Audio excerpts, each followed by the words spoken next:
All right. Hi. Thank you, everyone who's joined us today. My name is Sabrina Wasden, and I'm the marketing specialist here at ABGRM. We know you all have really busy days, so we appreciate your attendance.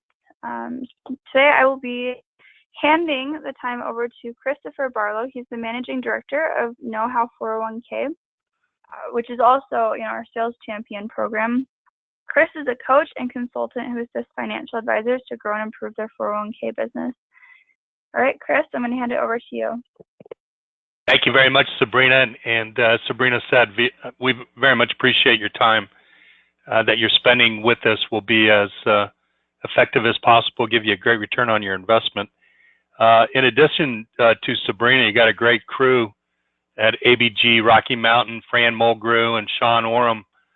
And I just want to thank them for letting me be a expression of how they try to work with you to help you to grow your 401k business. It's a great partnership that I have with ABG Rocky Mountain, and I hope you take full advantage of all the resources that you have from them. As Sabrina introduced me, I am a coach consultant to advisors that want to grow their 401k business, and I'm very much a process-oriented individual, breaking things down, not only so that advisors can visualize a process, but they can also change based on experiences. And the first process that I share with advisors is the 7 steps. And this is absolutely the full cycle of any sale, any commodity, anything. But the work I do, of course, is 100% focused on developing a 401k business. One thing that I want to show off to you also is that ABG can give you access to the 401k Sales Champion Workshop. It's an online workshop. It's video-based. There's 36 videos within it. If you like what we're going to be talking about today, this is step 2 content that we'll be speaking about today, but it leaves 6 other steps. So hopefully you take some time. We're going to be spending less than an hour with you today. Within the workshop is over 9 hours of video content. In addition to the video content, you can access it down here in the e-toolbox. There are 30 e-tools. And each one of these e-tools is introduced within a respective video within the workshop. But there's one e-tool that we're going to be focused on more during our webcast today, and it's this Focused Business Plan Questions. You're going to get an email from Sabrina and Fran and Sean afterwards with the ability to click through. Before you watch the replay, what I want you to do is print off this business plan questions file and have it in front of you, because basically this is the skeleton of how I help advisors to build their business plan to be as effective as possible in accomplishing their goals through acquiring and retaining 401k plans. So print it off and you'll kind of get a better understanding as to how I help you to build, or how I help advisors to build their business plan. But without further ado, you may get the sense that I'm fairly passionate about 401k, and more specifically about your role to impact your plan participant, plan sponsor clients, to really impact overall the success of the American retirement savings system. And those historians among us know that it was 1978 when the tax law was put in place, Code Section 401k, to allow employees to decide whether or not to defer some of their income on a tax-favored basis, not tax going in and not tax growing type of opportunity. And, this was not intended by Congress at the time to be what it has become, the primary wealth accumulation of average tax-paying Americans. It was a technical correction. The law was passed in 1978, but it was actually 1981 before the first plan was submitted to the IRS for a private letter ruling. So it is what it is. It's a $6 trillion marketplace. It has become synonymous with personal wealth building, and it's absolutely the best hope that any working, tax-paying American could ever hope for in accumulating the wealth that they want to not only utilize to fund their retirement, but other lifestyle type of changes. The features that you see listed here on this slide are just overwhelming. Compare this type of tool to any other in our industry that allows plan participants or employees to grow their wealth. But what hasn't changed over the past 40 years since Code Section 401k was put in place? Well, you know this as well as I do, that over the 40 years we've been standing on our soapbox talking to folks about preparing for retirement. You're in control with the 401k plan. They still are woefully inadequate as far as preparation. What else hasn't changed is that employers want to continue to be profitable. Remarkable, right? When I would ask employers, why did you create your company? What goals were you hoping to achieve? I have yet to hear the answer. I wanted to start a 401k plan to benefit the general community, right? Employers create their enterprise, build a good, deliver a service in order to be profitable, to be stinking wealthy, right? And under the current tax law, employers are it. They're the only ones that can sponsor this most perfect savings tool that Congress never intended to create. So as long as the tax laws tie the employer to the 401k marketplace, your ability to speak to that employer about how you can impact their company profitability by servicing the 401k plan is a great benefit for them. And then the last thing to me that really hasn't changed over the past 4 decades is need for guidance. And it's not just the plan participants, it's the employers. They didn't create their enterprise to get good at retirement planning. So any assistance that you can provide to them, that coaching, you become a member of their board of directors, helping them to run their business as effectively as possible. To me, employers deploy means of production within their enterprise in order to promote the productivity of employees. And a means of production could be a location itself. It could be a software program. It could be a forklift truck. But if you have a means of production, and specifically with software, the forklift truck, if you don't train employees how to use it, you can guarantee yourself less than optimization of it.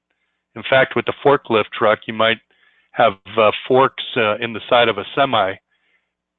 So your role is very obvious when it comes to the 401k. You're the person that brings the 401k program alive. You're going to provide that initial and ongoing training that the employees need in order to optimize their 401k.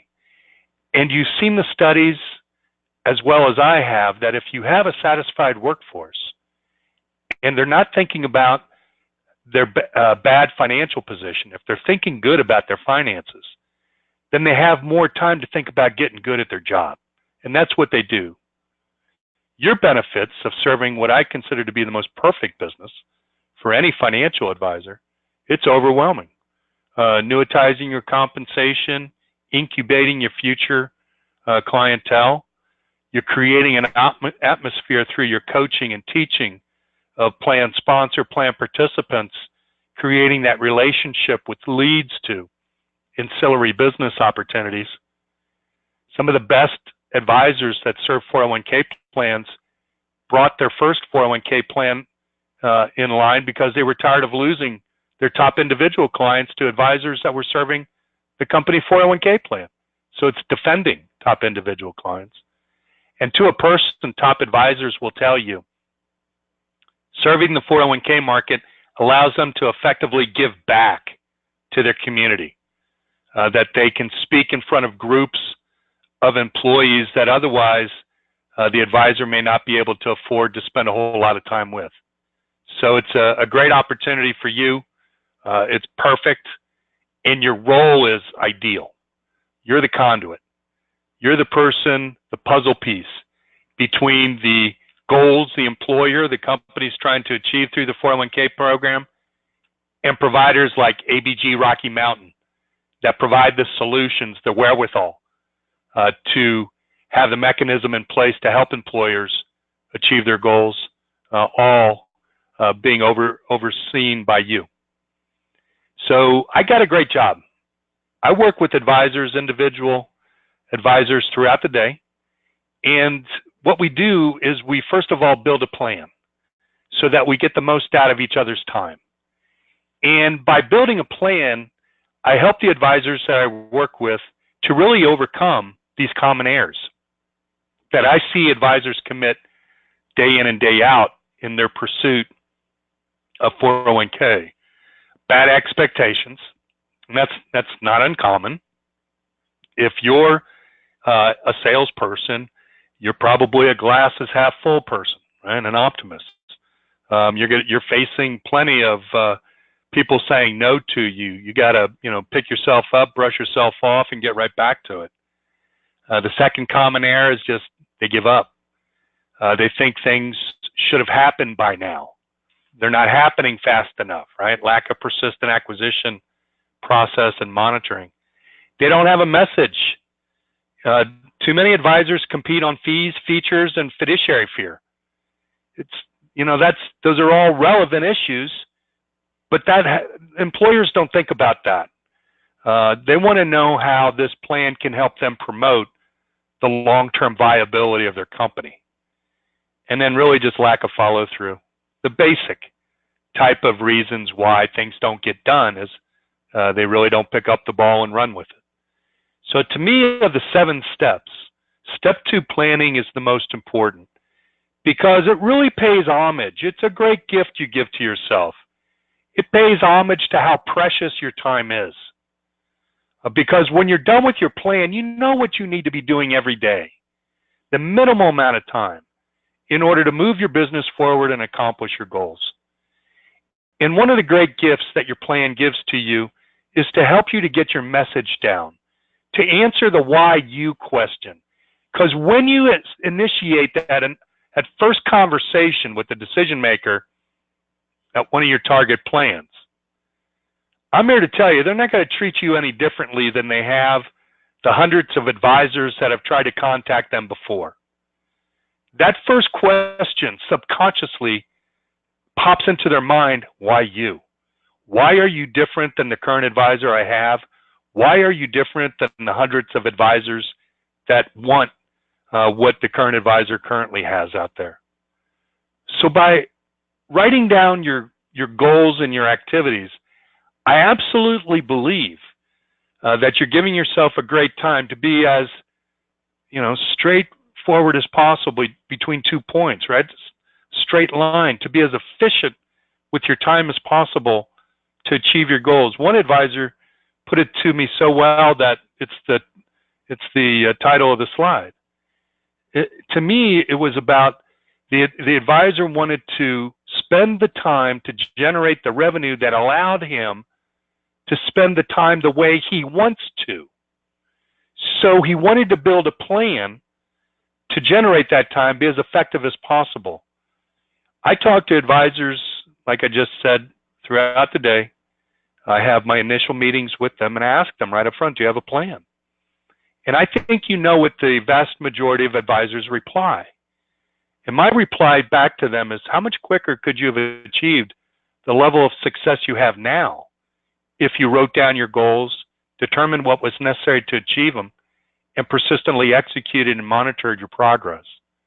How much quicker or how much more successful could you have been in the same amount of time if you took yourself so seriously that you wrote down a guiding document and you checked back with it often in order to make sure it was relevant based on the experiences you've been giving yourself? So name it what it is, success plan, a roadmap, a blueprint. You're the primary beneficiary of this plan, and you should be, because you're going to spend some time to create it if you do a plan. But I just want to break it down to you. The return on investment for the large amount of time that you're going to invest to succeed in 401k sales, and specifically, I'm building an illustration here of a sample advisor acquiring 10 plans, 10 401k plans over 5 years. And so that's, to me, they need a database of 100 cold prospects, and that 100 number stays consistent for the first year. So when one cold prospect says, "Don't ever call me again," believe them, jettison them from the database and add a new one in. I am a fan of cold calling. I know there are other ways of acquiring plans, networking, etc.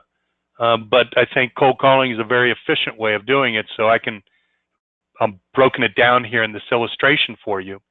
I'm a fan of monthly touch. I think that's professional stalking. I think employers would love to have their sales team reach out to prospects on a monthly basis on a persistent, consistent period of time. So that's what I encourage. And when you break it down over 5 years of reaching out to 100 cold prospects, each of them receiving 12 calls, each one of those calls takes about 5 minutes. Go ahead and time yourself. But if you place 100 dials over a month period of time, you're going to get 90 voicemail. So that kind of reduces the average time a lot. But that's 1,200 dials to cold prospects at 5 minutes each. 500 hours over 5 years. 500 hours to build 10 plans over 401k plans over 5 years. 40% of your cold prospects will become warm. They become warm after you have had that grand discovery meeting. We're going to talk about that in a future webcast brought to you by ABG Rocky Mountain. So the time for the initial conversation that sets up the opportunity for that discovery meeting, and the time for you to deliver and follow up is about 3 hours each. So that's 3 hours times 40 warm prospects, 40% of 100 cold. That's 120 hours. So right now we're 500 hours to dial, 120 hours to sit in meetings, discovery meetings, to profile, know what we need to know in order to win.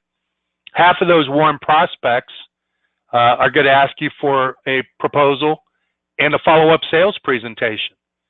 Well, that's 20 prospect plans. I think it takes 6 hours to prepare, deliver, and follow up. So that's another 120 hours. So over 5 years, for you to accumulate 10 plans, I project it takes 740 hours. Within the 401k Sales Champion Workshop, there's a tool called the Production Analysis Manager. And PAM for short is a wonderful tool. I use it in the planning process. I'll show you that momentarily. But it connects the dots. It shows us what the projected revenue could be. And we project to net. We back out the broker-dealer percentage, marginal tax rate. And you can see in this illustration, I did not include any cross-sell, ancillary business assumptions, just purely 401k. And if you can read this slide, it's 22 million you've accumulated, 2 plans, 2 million each, 4+ million a year over 5 years, 22 million. And if you summed all the dollar amounts in the net comp, it comes out to almost 59,000 in net compensation. So divide that 740 hours it took you into the compensation that you could potentially have after 5 years, cumulative. It's almost $80 an hour to acquire your plans. That's one perspective. You want to break it down even more granularly, you're being paid $6.64 per dial. So it depends on how you see that, whether or not that's good work or not. So I'm going to start taking you through the components of the business plan. If you're watching this in the recording, remember, print off that focus business plan questions, and you can follow along with us, and you can see how we create these various items. But when I have my ongoing accountability call with advisors, typically on a monthly basis, this is what we talk about. The action items. What are those few to-dos that they need to be doing over this period of time, whether it's next month or 6 months, in order to keep their business moving forward, accomplish their goals. Could start out by database completion, putting together their marketing, collateral, as well as beginning or continuing to reach out to prospects. Your value statement is the next component. And this is the critical part. This is the heart and soul of your business plan. This is the workhorse. Your value statement is used throughout the sales cycle. That's why I put together this graphic. You use it during your prospecting, profiling. You certainly show it off during sales presentations, and let alone in ongoing service. You're definitely utilizing, living your value statement out there. This is the messaging. This is what answers the why you question. And what's awesome about going through and developing your own value statement, and if you're looking at the questions to do it, you're seeing questions that you may not ask yourself all that often. And it's intended for those to be really meaningful questions, so that you have to contemplate the answers with meaningful replies. And you create an inventory of words that you use to distill out what compiles to be your value statement. So it works, and one of the beautiful things about being unique is that your decision maker prospects have never heard those words before used by anybody else. So your value statement not only connects you viscerally to all the activities, why you put yourself through this to accomplish your goals, what are you looking, what's your purpose, but it's such a unique message. Decision makers will recognize that early on, gives you a heads up over your competition out there. One of the questions that you see listed is, you're at a social setting and somebody asks you, what do you do for a living?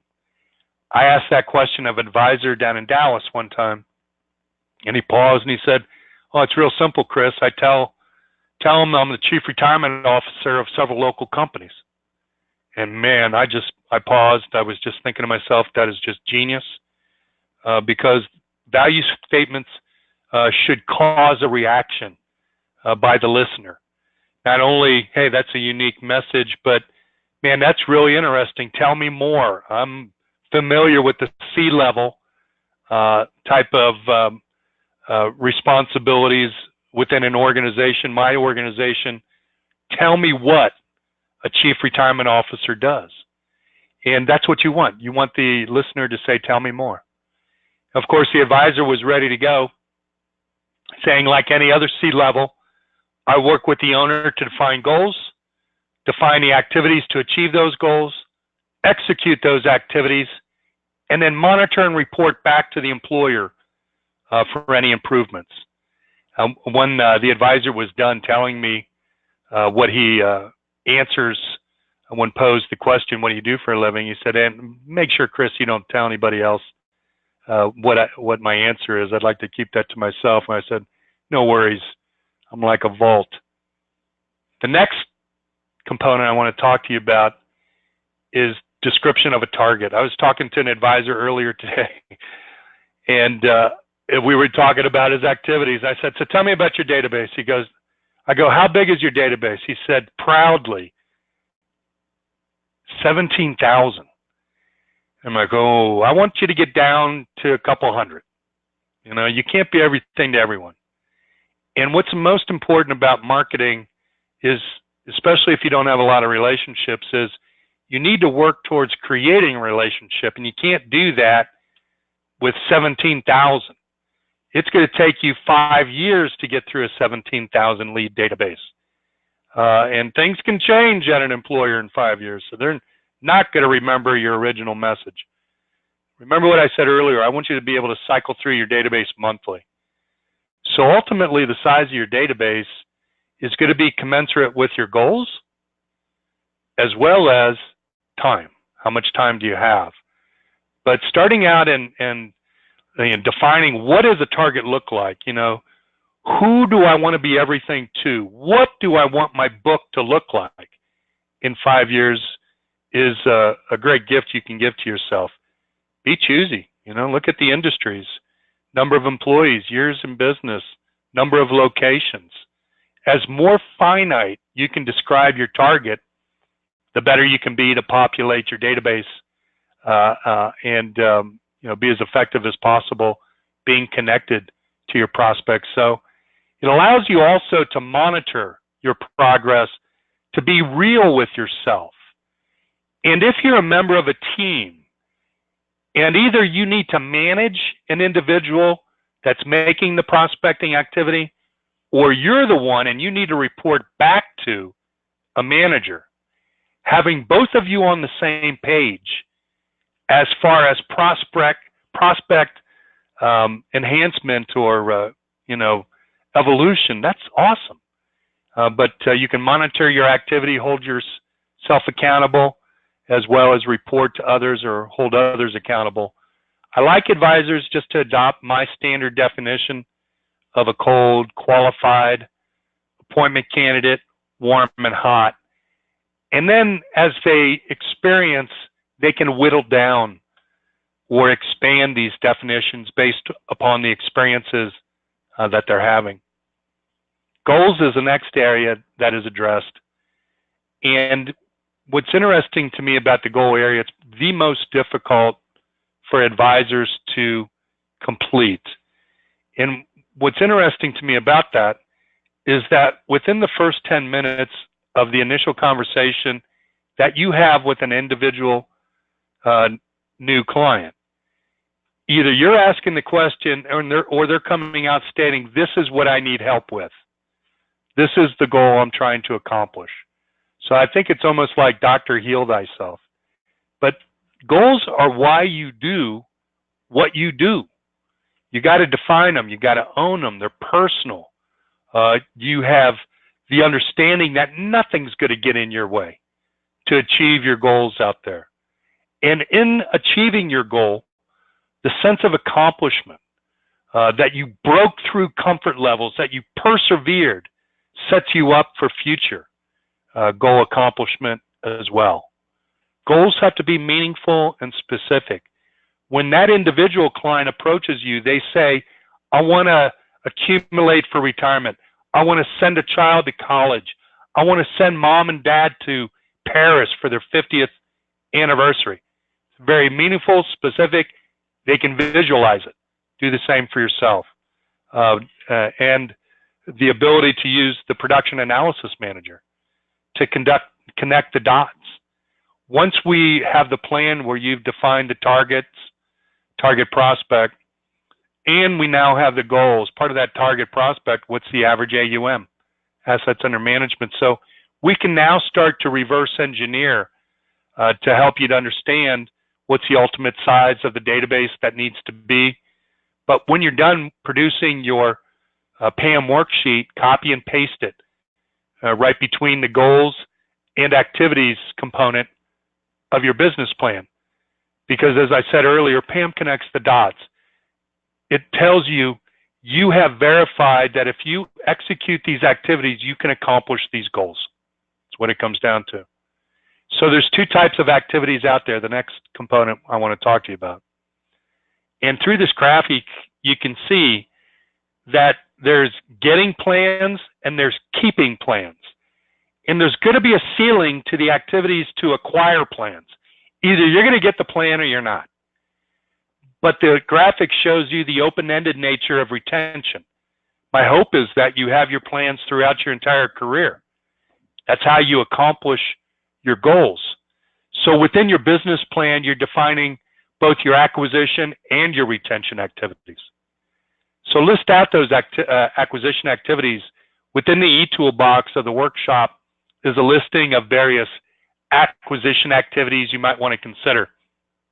I told you earlier, I'm a big fan of cold calling, and really it's very much from a time efficiency perspective. I work with advisors that are just master marketers, referral, networking, and it's awesome. But it's the same process. They have to monitor their activities. They have to be able to assess outcomes so that they can project future activities to continue to grow their business out there. But whatever activity you build, it's important that you define into your plan what I call guardrails. These are the guardrails along the highway that you take on your journey to build your 401k business. One advisor told me, look, I love this exercise defining these guardrails because it allows me to discipline my disappointment. I know things aren't going to happen as fast as I want them to. But if we can execute these outcomes here for any given day, week, month, quarter, year, I can keep myself in check. And that's what it's about. So in this illustration, this is cycling through a database of 200 cold leads, 10 dials a day, cold calling. And whatever that represents from a networking, you can put that in there as well. But then as we progress through, what's a great week, you're accumulating things. You've processed 50 cold prospects, and you've had one conversation with a qualified. There's plenty of advisors that make their daily calls and nobody's picking up, and I can talk to you about why they don't do that, but nobody's picking up, and so they get dejected, and they just quit, and that's the majority. So if you have these great guardrails that you went out and you defined what was the expected outcome for conversations, discovery meetings, proposals, sales presentations over a given year. You can see this in a given year of 200 cold prospects. You had 12 cycles. You had 48 initial conversations, 24 discovery meetings, 12 proposals, 4 closed plans.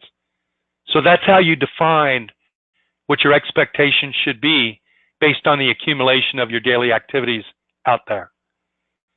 Your retention activities, this is your service model.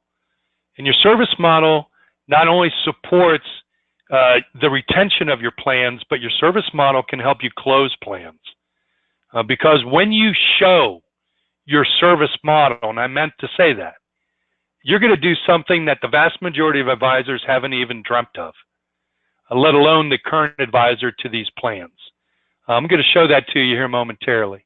But it's built within your business plan, your service model. Within the e-toolbox, again, you can find a sample 401k service model.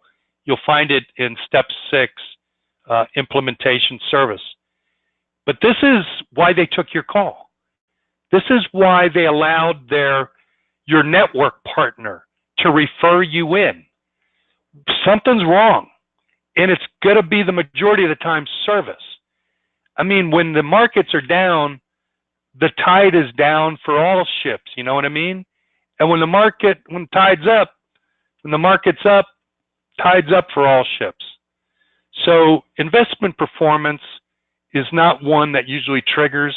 Investment cost could, fiduciary support could, but absolutely working with the plan participants, the employer, the role that you uniquely can provide.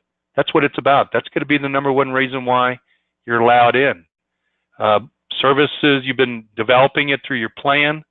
You've been talking about it during your prospecting and profiling, sales presentations, and now you deliver during your service, your retention activities. And this is what you have control over. Not only to acquire plans, to make them to optimize them, meaning cash flow, asset allocation, participation, but this also helps you to accomplish your goals. You don't accomplish your goals unless you keep your plans. So here's that sample service model you'll find within the e-toolbox, picture of it. And I like moving my advisors towards having less narrative and more pictures, because that's how we learn, right? Being visual. This is a picture you may not be able to see too clearly, but in the bottom legend is a listing of the specific service activities that you would execute on behalf of the plan sponsor and the plan participant out there. And each of them is given a respective color. So you can start to see the effect. You show this to an employer, they understand you're working throughout a given year on their behalf. helps answer that why you question. But it's also a way for you to make sure that you're managing your time effectively. And if you have to manage another, make sure you're managing their time. And then it's a nice piece for the employer just to put away into the due diligence file of why they chose to work with specific providers, including you, the type of support that you provide. You will take over from advisors, and you know this. You've heard decision makers say, they came, we saw them during the enrollment, never saw them again. It's difficult to get calls returned by them. I just don't think advisors really understand. The advisors you take business away from, I don't think they've done the math. I don't think they understand what great business this is. And the same math that we used to talk about the return on your investment, how much per hour are you paid to grow a business, you can also look at it from a service perspective as well, using the same assumptions that we used prior, but then we break down the service model, those activities, into the amount of time it takes to prep, deliver, and follow up on each. And this is a plan of 50 participants, fairly high-touch service model. If you summed up all those hours per plan, it's 83 hours per plan times 10 plans, basically divided into that almost $59,000 of net revenue, $71 net per hour to service the plan. So however you look at it, acquisition or retention, you're getting paid to potentially incubate future clientele. And the service is not only to help you to accomplish your goals, but service is also defense. This, you close a plan on Wednesday, on Thursday, they're getting calls from your competition, same process that you delivered, in order to get the plan. And that's going to be a daily event for them, as it always has been for them. But it's, what do they tell your competition? When they take their call, what do they tell them? Do they let them talk like they allowed you because the current advisor was less than optimal? Or do they shut them down by doing what this client did? I was talking to an advisor. He actually asked one of his clients, what do you tell my competition when they call? She said, I do get calls frequent, and when I do, I tell them the truth. I say, our plan has its problems, but Nick is great, gets the job done, whether it's me or our employees. So, prepare your clients to be your best defense, if you will. Monitoring is the next component. If you're following along in the business plan questions, absolutely a core. This is how you hold yourself accountable, how you hold others accountable to executing those daily activities. I have 2 worksheets for you in the e-toolbox. One is labeled DAT, D-A-A-T, and the other is WAT. And it's called for a daily acquisition activity tracker and weekly acquisition activity tracker. And you can build these no matter what your respective acquisition activity is. This is based on a cold calling regime and a tick sheet on the daily that you roll up into the weekly. And this is how you create those ratios. If remember what I talked about earlier, 40% of cold, 50% of warm, 50% of hot become clients. You build those ratios through tracking outcomes. And that's what the weekly acquisition activity tracker can do for you. So just some final thoughts. You hopefully got the message. A business plan doesn't have to be, war and peace. It's very succinct. It's something that you can refer to often. It's never done. It's always based on your experiences. But you got to use it. It's a work of art, unique. It's never been something like it ever before. And it's a way for you to control your emotions, control the progression of your success out there. And I'm a firm believer, I'm an absolute testament that you can accomplish your dreams through patience, perseverance. You can do it. If you haven't seen the TED Talk by Dr. Angela Duckworth on grit, the power of passion and perseverance, I strongly encourage you to do it. It brings it home, helps remind you of how you've accomplished what you've accomplished so far in your career.